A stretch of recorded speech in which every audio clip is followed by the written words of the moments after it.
Bien, entonces hoy solamente vamos a tratar dos temas. Por un lado está entender qué es el concepto de redes, y entonces cómo la evolución de un sistema tradicional como lo conocíamos antes, llevarlo hasta lo que queremos que es los sistemas distribuidos, para entender esa idea de qué es un sistema distribuido y qué es eso de las redes, porque hoy viene y vamos a mostrar un poco cómo la investigación se va desarrollando. Y después vamos a mostrar algunos problemas o algunas aplicaciones típicas de la optimización distribuida y el control distribuido también. Es una opción. Entonces arranquemos viendo la idea fundamental. Al principio, esto es lo primero que se hizo cuando empezamos a hablar de interconexión. Es cuando tratamos de hacer la idea de interconexión entre dos sistemas. Entonces básicamente era como tener aquí, como vemos, un tanque, y entonces teníamos una válvula, y esa válvula era la conexión con un mundo eléctrico, que era donde estaba allá el amplificador o la parte electrónica a través de ese motor que mueve la válvula. Entonces era la primera interconexión. Entonces, si se dan cuenta, aquí hay dos subsistemas, un sistema eléctrico que está conectado a un sistema físico. Entonces podíamos ver el truco de movíamos las cosas eléctricas y podíamos interactuar con el mundo físico. Entonces eso fue como la versión 0.0 de los sistemas interconectados, nace ahí. Y de ahí es que empezamos a construir ideas para ir adelante. Entonces ustedes lo ven, desde siempre ha existido, desde que existe el control electrónico o eléctrico, desde que existen, ya ahí ya había interconexión de esos mundos. ¿Qué vemos acá? No hay comunicaciones, están conectados físicamente, eléctricamente, o sea, digamos, está el motor, el eje está conectado a la válvula y el motor está conectado eléctricamente. Entonces aquí no hay comunicaciones todavía. Que necesitaríamos algún sensor para mirar el nivel. Ya empieza a haber un tipo pero todo era eléctrico y todo estaba pegado, estaba físicamente conectado. Después vino un avance, que fue lo que se llamó como Network Control Systems, que fue esa primera versión en la cual era, ya pues, ya voy a poder separar el tanque, digamos, el tanque, la válvula, el motor, pero la parte eléctrica ya podía llevármela para otro lado. Entonces era como tener, estaba el sistema en una parte y en otra parte estaba el control. Entonces habían actuadores y sensores y la información pasaba a través de la red. Entonces simplemente era que ya podía controlar algo sin tener que estar físicamente ahí pegado, sino podía hacerlo desde otra parte. Entonces esa fue como la primera versión de lo que llamamos sistemas en red. Pero seguía siendo igualito al sistema original. La única diferencia era que ahora lo podía hacer a distancia. Puede utilizar las comunicaciones para dar la señal de control y puede usar las comunicaciones para recibir la señal de los sensores. Pero el resto, pero conceptualmente era igual. No cambiaba el cómo estaba interactuando el sistema.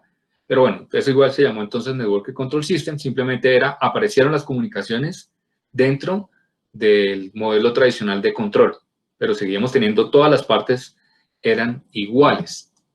Entonces ahí es donde ya apareció el concepto de red. Cuando aparece el sistema de redes, cuando ya no tengo un tanque o no tengo un sistema, sino empiezo a tener un montón de sistemas conectados. Entonces podían estar conectados entre ellos, conectados. Al principio fue centralizado todo, entonces fueron los sistemas SCADA, entonces yo podía tener desde un centro de control, podía manejar un montón de nodos, un montón de dispositivos, pero entre ellos, por ejemplo, no se hablaba. Podían utilizar buses comunes de comunicación, pero no era que ellos entre sí interactuaran para tomar decisiones. Todos subían la información a un punto y desde allá se tomaban decisiones. Entonces las redes realmente aparecen es cuando ya hay sistemas que tienen que interactuar entre ellos para tomar decisiones. Entonces, y ya empezaron una cantidad de aplicaciones en red. De los ejemplos más clásicos, pues la Internet, que es básicamente eso, tenemos un montón de nodos, no hay nadie, no hay un gran hermano, no hay un oráculo gigante que se encargue de controlar todo lo que ocurre. Si ustedes se dan cuenta, es un sistema que sí tiene unos nodos importantes, pero son muchos nodos, hay un montón de servidores, enrutadores, hay una cantidad de información que está yendo de aquí para allá, almacenan información aquí, almacenan información en todas partes del mundo. Entonces empieza a verse ese tipo de interacciones. Entonces ese es el concepto de red. Cambiamos ese modelo en el que ya hay interacciones entre todos los niveles, entonces inclusive con los mismos vecinos. Un video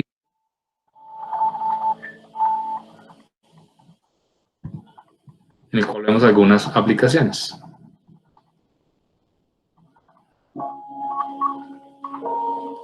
donde empieza la evolución de los sistemas. Ahí las bolitas más grandes quiere decir nodos más importantes que tienen, y entonces veíamos que hay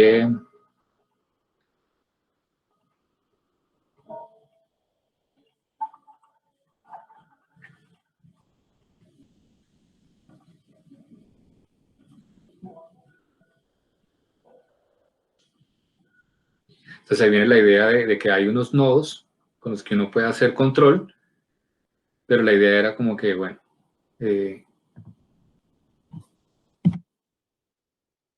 cambia la forma en que se construyen. Y entonces, por el lado de los físicos, de algunos matemáticos, pues apareció entonces el concepto de hacer de Network Science, que era hacer, hagamos ciencia de las redes, de todas estas interacciones. Entonces empezaron a estudiar sobre todo cómo estaban conectados, cómo era la topología, cómo eran esos nodos interconectados. Miraban atrás de la naturaleza y trataban de estudiar la naturaleza para ver entonces qué patrones se encontraban. Y estuvo muy relacionado, y ha estado siempre muy relacionado con la teoría de grafos. Entonces la teoría de grafos apareció independiente de la ciencia de redes. No fue como que, listo, vamos a estudiar los sistemas en redes, las interconexiones, vamos a crear la teoría de grafos. No, la teoría de grafos apareció hace ¿cuántos años puede haber sido? Hace más de 200 años, cuando el primer problema que se trató de resolver y que es como más o menos el nacimiento de la teoría de grafos, era el de los puentes de Königsberg, en el cual trataban de ver, bueno, que si es una ciudad que tiene varios como islas, está separado, así como que tiene mucha agua, entonces tiene unos puentes.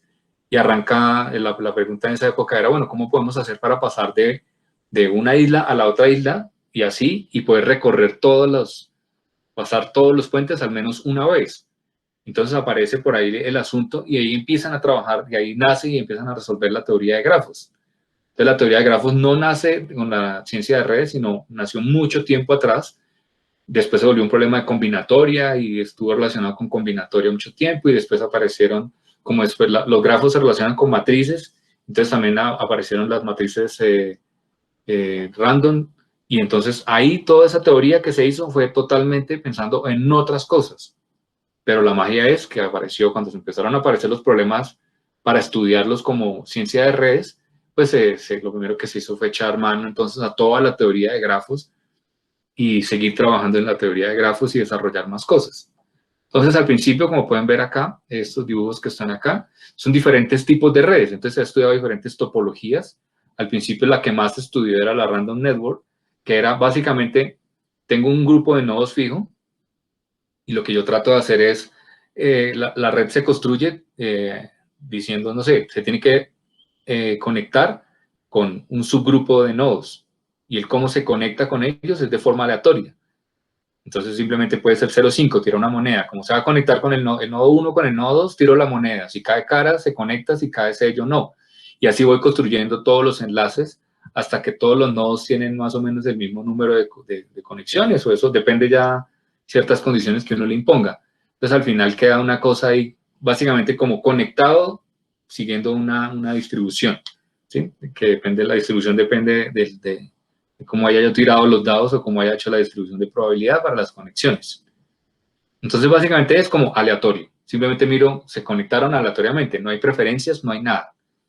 Hay otro tipo de conexiones como la que está acá, que es estructurada, ¿sí? Que simplemente es, por ejemplo, siguen una conexión física, como estén ordenados, por ejemplo, puede ser físicamente, o una ubicación de algún tipo, y están conectados totalmente rígidos y estructurados. También hubo una época que fue con la época del ácido y de todos estos viajes que se metía la gente, cuando Mandelbrot se le ocurrió la idea de los fractales, que igual ya habían trabajos hechos relacionados con eso, que era la construcción de los fractales. Entonces también lo mismo, apareció los fractales. Es una construcción, como pueden ver acá, también se puede ver como un grafo. Entonces el cómo hago las conexiones y todo, pues también hay una forma fractal. Este que está acá es más siguiendo el látiz. Trata de seguir una idea muy de cómo se ven los árboles, cómo se ven las ramas. Entonces muy de bifurcaciones y de construir caminos así. Si ustedes se dan cuenta, todos arranca con una raíz, que son un nodo, que son 4 nodos, un nodo central y 3 conexiones, y todos siguen el mismo patrón de ahí hacia adelante. Entonces todos van a seguir el mismo patrón de una forma de bifurcación. Entonces cada nodo se abre en 2 más, y en 2 más, y en 2 más, y tratan de hacer eso. Entonces es como una forma de construir. Y ya después vino, cuando ya aparece la ciencia de redes, que ya trata de modelar entonces grandes redes, ya no pequeñas redes, sino grandes redes. Entonces apareció Barabasi y por eso ¿cómo se llamaba? Albert, que fue, y ahí le voy a pasar un archivo muy interesante, una lectura sobre el nacimiento de la teoría de redes. Es muy interesante porque habla de cómo al principio no les creyeron. Entonces ellos ya empiezan a ver que en la naturaleza las redes no son random, las redes no son particularmente fractales ni regulares, sino que tienen cierta otra forma de conectarse. Entonces este modelo que está acá, que es el de Barabasi y Albert, Scale Free. Entonces era la idea de escala libre, quiere decir que no sigue estos modelos tradicionales, sino que tiene otra forma de hacerse. ¿Y cuál es? Y es que hay unos nodos que tienen más conexiones y unos nodos y muchos nodos que tienen pocas conexiones. Entonces, básicamente, cómo funciona o cómo es Facebook o cómo son todas las redes sociales, es el mejor ejemplo. Si ustedes dan cuenta, está Twitter. Entonces, Twitter tiene ciertas personas que tienen muchísimos seguidores. Pues poquitos tienen muchos seguidores. Y hay muchísimos que tienen muy pocos. Si ustedes miran, hay personas que tienen 20 contactos. Hay gente en Facebook que tiene, no sé, 20, 30 amigos. Y no es que esté mal, sino que simplemente es una persona que no tiene muchas conexiones. Y hay otras personas que tienen 2.500, 3.000 amigos en Facebook. Y uno dice, bueno, ¿serán que todos son amigos? Habrá que ver. También tienen los enemigos, ¿no? Porque pues es parte de la misma idea de las redes sociales. Entonces, eso es lo que normalmente se sigue con esa distribución y es muy pocos tienen muchas conexiones, muchos tienen pocas conexiones. Entonces, ahí venían esos modelos que salieron y empezaban a verse y se hicieron experimentos y se analizaban y se encontraban que muchos seguían esa ley natural. También hay otra, esa también se parece mucho a esta que está acá, esta es como un subtipo, que es el que se conoce como el Smart World. Entonces también vemos el modelo del Smart World que está acá, que este es es que es la W, ¿por quién es? No sé, Cristian, ¿te acuerdas bien la W? Bats, profe. Bats Strogas. Bats Strogat, correcto. Me acordaba de Strogat, me he olvidado que era Bats. Entonces ellos dos fueron como los que hicieron el nacimiento de la red de ciencia, de la ciencia de redes. Este es Bats Strogats, que es el Smart World. Y por aquí estaba Barabasi y Albert. Entonces son los tradicionales. Entonces ahí les voy a recomendar una lectura. Les voy a poner allá en el Classroom una lectura sobre una lectura de Barabasi y Albert. Y también les voy a poner el link de un video muy chévere de Strogats, pues donde hace unos ejemplos de coordinación y de cosas muy interesantes sobre las redes. Bien, entonces cuando ya existieron las redes, pues también descubrieron que había varios tipos de redes y aparecieron las redes complejas. Entonces hay que diferenciar la palabra de complejo, no es lo mismo que complicado. Acá hay un ejemplo. Complicado es pasar este semáforo. Entonces, si ustedes se dan cuenta, pues tiene muchas intersecciones, pero no necesariamente es complejo. Eso simplemente es que es complicado, tal vez imposible pasar. Es complicado porque tiene muchas interacciones y entonces tomar la decisión correcta, pues lo hace que es muy complicado. Entonces una cosa complicada es ese tipo de cosas en las que simplemente es porque o tiene mucho trabajo o usted simplemente no lo puede resolver por la cantidad de posibilidades que hay. En cambio, complejo sigue una ley natural y es el que usted conozca cómo se comporta un nodo solo. Usted puede agarrar un nodo solo y entenderlo, pero resulta que cuando ese nodo se conecta con los otros, el comportamiento no se escala. Es decir, vamos a llevarlo otra vez a las redes sociales. Usted tiene una persona y usted la conoce, usted sabe cómo se comporta esa persona cuando está solo. Pero resulta que usted dice, no, esa persona es callada, es tímida, se la pasa leyendo en la casa. Pero esa persona, cuando usted esperaría que cuando estuviera con los demás y hablara con los demás, al interactuar con los otros, siguiera siendo la misma persona callada, tímida, que lee, y resulta que no. Se junta con las otras personas, se toma un trago y es el tipo que fastidia, el tipo que se quita la ropa y que hace una cantidad de locuras. Y entonces afecta a toda la red. Entonces, esa idea de conocer lo local, conocer el nodo local, el comportamiento local, no garantiza el comportamiento de toda la red. Entonces, ahí vamos a tener que las interacciones hacen que el comportamiento de toda la red sea complejo. Entonces, complejo en el sentido de que la predicción no se puede escalar simplemente del comportamiento de un nodo. Saber cómo funciona un nodo no me garantiza que cuando lo voy a conectar con los demás va a seguir el mismo comportamiento que tenía. Entonces, esa es la idea de complejo, donde empieza a crecer todo eso. Entonces, por ejemplo, el cerebro es un ejemplo de eso. Es un sistema complejo, es una red compleja. Acá hay un modelo de interacciones. Entonces, es complejo en ese sentido. Que también es complicado, puede ser.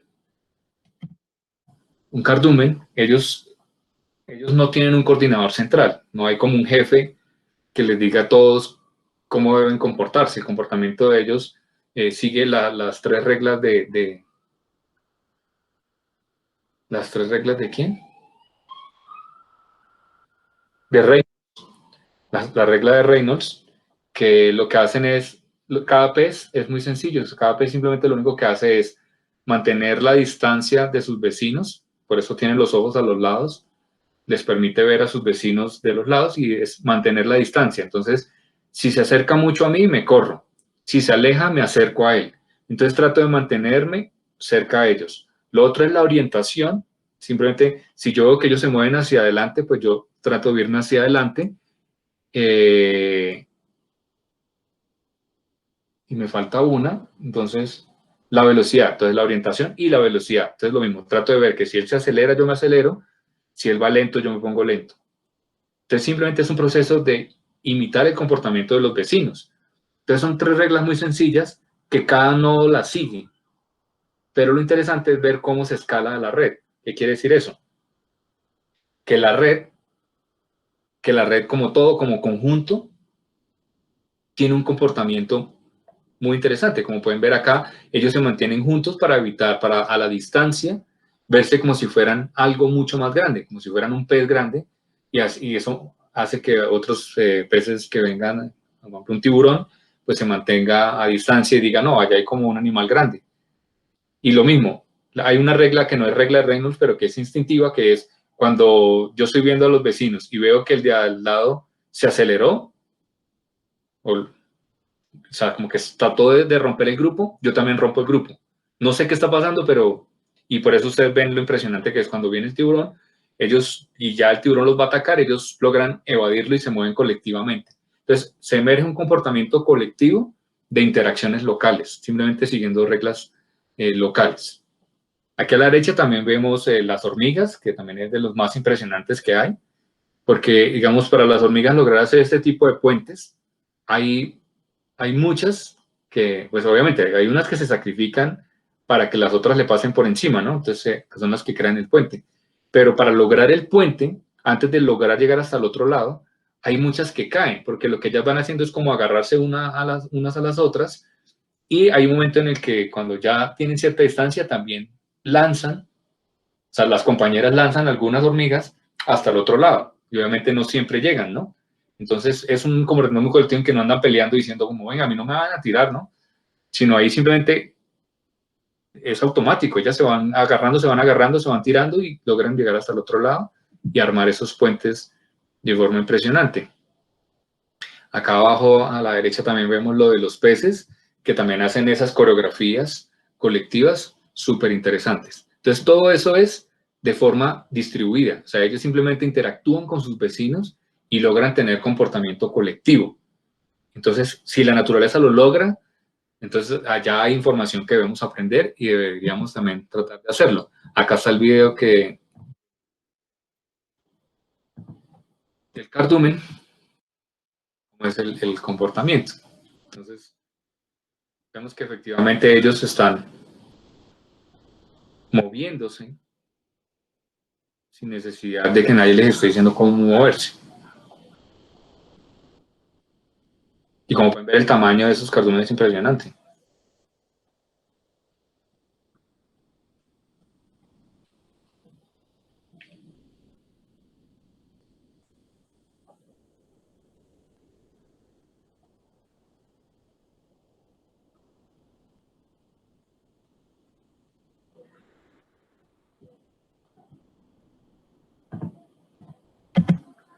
Bien, entonces ahora sí miremos de esas ideas de la naturaleza, es donde nace entonces todo, bueno, ¿cómo vamos a tratar de hacerlo? Debemos lograr tener un desempeño similar a eso.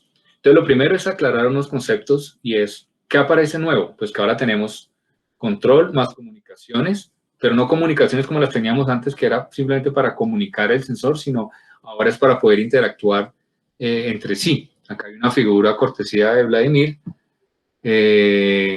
donde tratamos de mostrar que puede haber diferentes, inclusive diferentes niveles de red. Acá está la red física, en la cual hay una interacción física. O sea, hay, por ejemplo, estos son convertidores o inversores y pueden ver que están físicamente conectados entre sí y también con las cargas. Pero a través de un nodo, a través de un nodo de comunicaciones, esta es una red de comunicaciones, pues se puede lograr que se hablen entre ellos. Inclusive puedo tener más de un nivel. Acá podría haber otra red de comunicaciones, otro tipo de interacción que hay entre ellos. También podríamos tener aquí una capa de agua, encima una eléctrica, y encima la de comunicaciones.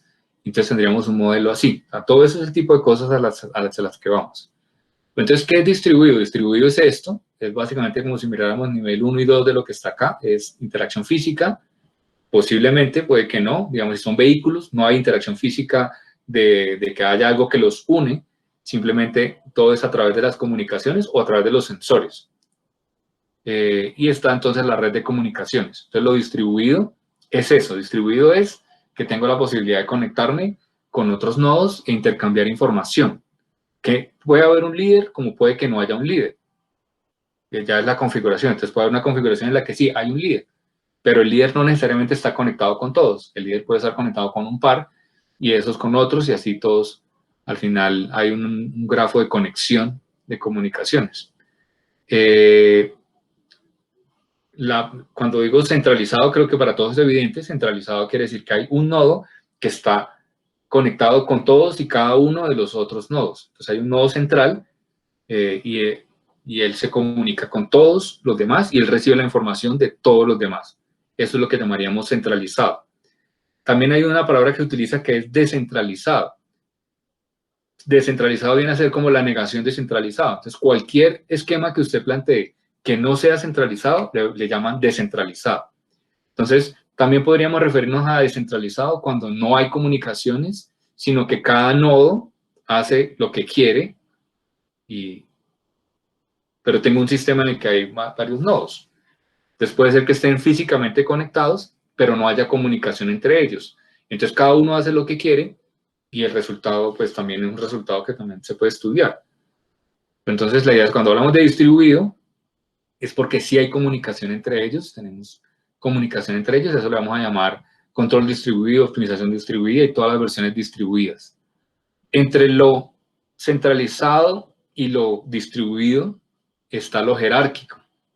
Las estructuras jerárquicas es en las cuales tengo diferentes niveles de trabajo. Entonces, tengo como un nivel primario que puede estar en una escala de tiempo, puedo tener un control secundario en otra escala de tiempo y un control terciario en otra escala de tiempo. También lo jerárquico también puede ser porque hay tal vez unos nodos que tienen mayor jerarquía. Entonces, también cuando se habla de jerarquía, de un sistema jerárquico, es porque hay unos nodos que pueden ser líderes, que pueden ser influenciadores, ¿sí? Por ejemplo, en las redes sociales son los influencers. Entonces, son aquellos que se encargan de tienen una jerarquía dentro de la red. Son esos nodos que tienen más importancia, que afectan más el sistema. Entonces, también podemos hablar de jerarquía en ese aspecto. Entonces, lo de jerarquía es menos claro. La jerarquía, dependiendo de como usted lo utilice, puede hablar de que el sistema sea jerárquico. Lo importante es que cuando hay jerarquía es porque alguien está en otro nivel o tiene más importancia o hay agentes diferentes. Cuando todos los agentes tienen más o menos la misma importancia, pero hay de diferente tipo, entonces eso se llama heterogéneo. Entonces tenemos una red heterogénea, que es otra palabra. Entonces después vamos a ver cómo se ven los homogéneos, que es cuando todos los nodos son exactamente iguales, a heterogéneo, en el cual podemos tener diferentes comportamientos. Entonces ahora sí miremos un poco las aplicaciones de control distribuido. Entonces se van a dar cuenta que emergen de todo lado. Entonces mirando aquí el de la mano derecha, las redes sociales, hay una cantidad de trabajo. Al principio, cuando uno hablaba de redes sociales, uno decía, ¿qué anda haciendo por estos días? Y uno, no, estamos haciendo modelos y estamos estudiando las redes sociales. La gente se imaginaba era que uno se había metido de TikTok o una cosa así y que estaba era estudiando cómo sacarle plata a ese negocio de la red social. Pero no, realmente la red social es que uno modela las interacciones de las personas, efectivamente, como hay comunicaciones entre ellos, entonces sí, pues la forma es a través de las redes sociales, pero una red social no quiere decir como tal una plataforma, sino es la red social como comportamiento. Entonces, mi red social puede ser los estudiantes de ingeniería eléctrica de la universidad. Voy a estudiar cómo se comportan esa red social y cómo pueden ser influenciados o cómo pueden, cualquier tipo de análisis que yo quiera hacer. Entonces, en esa época también ahí aparecieron unos modelos que llamaban dinámicas de opinión, porque lo que siempre todo el mundo quiere es controlar a usted por quién vota y a quién le da el poder, y que después usted de darle el poder aguante que lo frieguen. Entonces, todo eso se llama dinámicas de opinión. ¿Cómo cambia usted la opinión? Entonces, normalmente ocurre así, usted le da el poder a alguien a través de la manipulación y después tienden a, como a decir, no, sí, lo hice mal, pero vuelven las elecciones, vuelve a ser manipulado, otra vez manipulan la opinión dinámicamente, vuelve el poder al que quería, el que tiene el poder, el que manipula la red y vuelve y gana. Entonces, así por ejemplo, en el país de nosotros ha funcionado 250 años bien y lo tienen afinadito y vuelve a pasar y vuelve a pasar y vuelve a pasar. Es un eterno retorno, ¿sí? Al estilo de Nietzsche. Así lo vamos a vivir y así va a ser para siempre. Entonces no se hagan ilusiones que así va a ser. ¿Por qué? Porque tienen el control absoluto de la red y cada vez le meten más nodos para controlarlo más todavía. O sea, y entre más usted tenga poder, más control ejerce. Y si nadie dice nada, más control puede ejercer. Esas son las redes sociales. Entonces no piensen solamente en TikTok, sino en general. Está por otro lado las redes que ahorita se pusieron súper de moda, que son las de las redes de enfermedades. Entonces vemos que efectivamente interactuamos y esparcimos la enfermedad. Entonces eso es una red en la cual es la red de contagio. Entonces se contagia y también hay modelos y están ahí y en esos modelos se incluye quién se muere, quién queda inmune y todo ese tipo de interacciones y es súper interesante y es uno de esos temas que ahorita se puso súper de moda. También tenemos las redes metabólicas, que es estudiar entonces ya la parte allá adentro de cómo es la interacción a nivel molecular y de regulación. Allá también se hace regulación. Si uno sabe cuál es la cadena, pues obviamente allá los comandos, la ley de control es diferente, ¿no? Allá es a través de moléculas. Entonces uno puede hacer una proteína. Entonces una proteína bien puesta controla la red. Entonces, pero el problema es saber dónde va y cómo va. Pero también se modela como redes. Ya un poco más ingenieril la cosa, entonces tenemos por ejemplo, acá vemos una red de robots, que fue un proyecto en el que estuvimos trabajando. Nunca pudimos hacerla funcionar así como se ve en la foto, no por falta de terremotos o desastres, sino porque nuestros agentes eran muy heterogéneos y la teoría la teníamos muy atrasada. Pero pues, y porque ahí vamos, mejor dicho, hay algunos estudiantes que todavía trabajan en esto, ese tipo de cosas. Entonces tenemos un dron que tiene ciertas características, que se comunica entonces con un caminador, que se comunica entonces con un carrito que va por el piso, y así. Todos ellos entonces se comunican unos con otros para lograr llevar una misión. Entonces ellos colectivamente están haciendo una misión de búsqueda y rescate. Como equipo, ellos van andando por ahí y van tratando de lograr esto. Entonces es interesante lograr esa coordinación porque son agentes heterogéneos. O sea, el modelo dinámico del dron no es el mismo modelo del caminador y no es el mismo modelo del carro que va por tierra. Entonces ahí tenemos esa otra aplicación.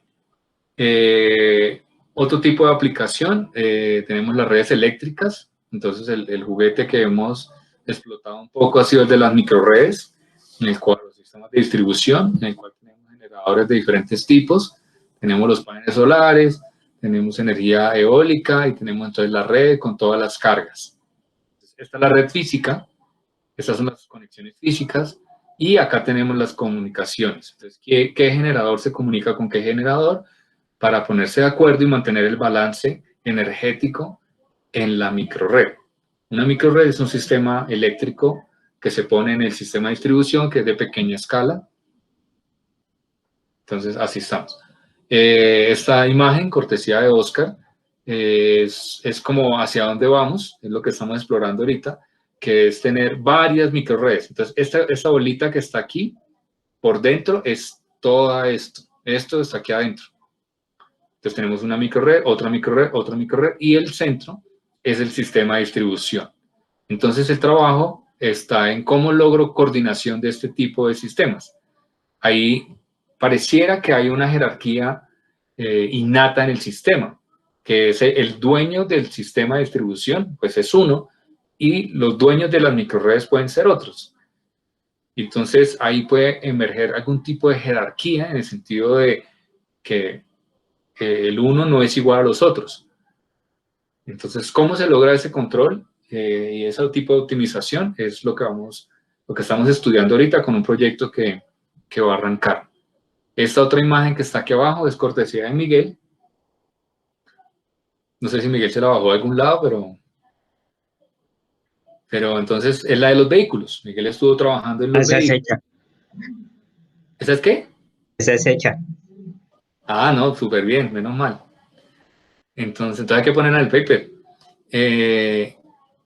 Entonces tenemos, sí, como la idea de los vehículos y la coordinación, en la cual hay algún tipo de referencia y la idea es como que todos puedan ir y andar y lograr cambiar el modelo tradicional, que cuando llegue la conducción autónoma, que en algún futuro va a ser así, pues lo importante es que ahí se rompe lo que genera el tráfico ahora. ¿Qué es lo que genera el tráfico ahora? Ustedes a veces ven la autopista norte llena de carros y uno dice, pero ¿cómo es posible que esto esté tan trancado? Y hay un momento a otro en el que usted empieza y acelera y empieza a andar y anda y no encuentra que haya pasado nada. O sea, usted mira y dice, no pasó nada, no había ningún accidente, pero estaba mal el tráfico, había trancón. Entonces, ¿por qué